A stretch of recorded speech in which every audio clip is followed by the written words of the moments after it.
नमस्कार मित्रमैत्रिणींनो, आकांक्षा क्रिएशनमध्ये तुमचं स्वागत आहे. 8 मार्च हा जागतिक महिला दिन म्हणून आपण साजरा करतो. महिलाप्रती असलेला आदर सन्मान आपण व्यक्त करतो, परंतु आपण तिला खरोखरच सन्मान देतो का? हा प्रश्न प्रत्येकालाच पडायला हवा.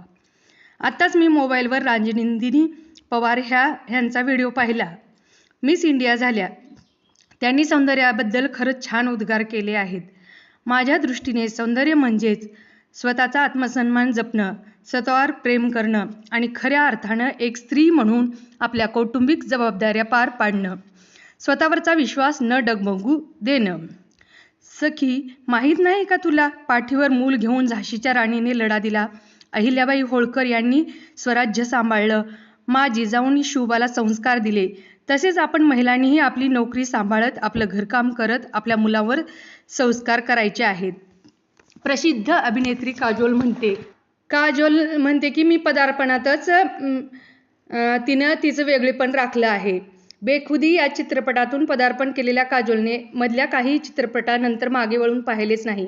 मेकअप न करताही, अगदी भुवयाही न कोरता रुपेरी पडद्यावर ग्लॅमरस दिसता येते आणि कुठल्याही ॲक्टिंग स्कूलमध्ये न जाताही मुक्त अभिनय करता येतो, हे तिने तिच्या समकालीन अभिनेत्रींना दाखवून दिले.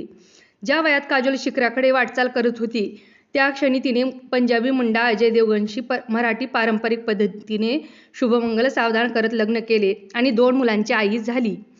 लग्नानंतर काजोलने हव्या त्या भूमिका, मोजक्या जाहिराती असे काही निवडक काम करत संसार, करिअर यांचा समन्वय साधला. याच मुद्द्यावर गप्पा सुरू झाल्या. तर काजोल म्हणते की आपण महिला मल्टीटास्किंग करत असतो. हा गुण आपल्याला विधात्याने जन्मजात बहाल केलेला आहे. माझे सोडा, माझ्या हाताशी नोकरचाकर आहेत असं ती म्हणते. मी सगळे मॅनेज केल्यास नवल नाही, पण पहाटे 4-5 वाजता आपल्या गृहिणींचा दिवस सुरू होतो. त्या दिवसभर अखंड राबत असतात. मुले, पती यांचे डबे तयार करतात, आपलेही आवरतात. संध्याकाळी देखील ऑफिसमधून येऊन स्वयंपाकाला लागतात. घरच्या कामाचे मोल नसते. शेतात राबणारे स्त्रीचे हात एकाच वेळी पाठीला बांधलेल्या बाळाला थोपटत किंवा झाडाच्या बुंध्याला टाकलेला पाळणा हलवत असतात. तिच्या नवऱ्याला दुपटीने ती घर, दार, मुले यांची उस्तवार करत असते.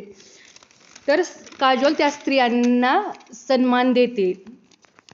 तर ती म्हणते, yes, I am very disciplined Maugham. माझ्या मुलांचे फाजील लाड कौतुक मी करत नाही. दिवसातून किमान 40 वेळा तरी मुलांना नो, नॉट ॲट ऑल असे ती वरडून सांगत असते. तिच्या दृष्टिकोनातून मुलांना त्यांची आईच घडवत असते. योग्य आणि अयोग्य यातील सीमारेषा फक्त आई त्यांना दाखवू शकते, याची जाणीव करून ती देते. आणि सत्य असत्य यातील फरक त्यांना वाढत्या व योग्य वयात कळला की मुले कोणत्याही वळणावर अडखळत नाही, हा तिचा ठाम विश्वास आहे. सो फ्रेंड, आपणही एक प्रसिद्ध अभिनेत्री आपल्या मुलावर योग्य संस्कार करते. आपणही आपल्या मुलावर योग्य तिच्यासारखेच करिअर, घर असं दोन्हीही सांभाळून आपल्या मुलावर, आपली मुलंच हीच योग्य संपत्ती आहे आणि आपण आपल्या मुलावर संस्कार केले तर त्यांचाही भविष्यकाळ उज्ज्वल होईल. सो महिला दिनांचा हाच संदेश मला तुम्हाला द्यायचा आहे. म्हणजे हे मी जे सांगितलेले विचार आहेत ते तुम्हाला कितपत आवडले ते कमेंटमध्ये सांगा आणि तुमच्या कमेंट द्यायला, लाईक करायला आणि चॅनलला सबस्क्राईब केलं नसेल तर सबस्क्राईब करायला विसरू नका. धन्यवाद.